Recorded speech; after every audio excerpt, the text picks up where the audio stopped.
These days, people do it a little bit more differently. You have retail arbitrage, and you also have, for example, dropshipping, but from other websites. So the way I did it was basically I would grab products from Amazon, and I would list those products on eBay for a more expensive price. Whenever they sold, I bought them on Amazon. Of course, I had Prime, so I didn't pay any shipping, and I shipped it to that person's house. So that way I got paid money, used their money, bought the products on Amazon.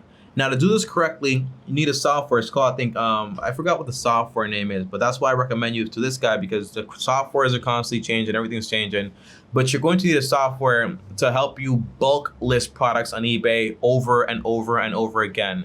The only problem with that model is basically that eBay, at any moment, they could change their policies and not accept what you're doing. And then before you know it, then you're not really making any sales. You also have a lot of competition, so your margins get smaller. So the best way to make money is basically you need to have like a cashback credit card to actually get you an extra 5%, because on average, you'll be making like around like 3%. That's like your profit margin. It's actually very, very slim. However, there's also drop shipping when you're, for example, selling a lot bigger products, like more expensive ones. You've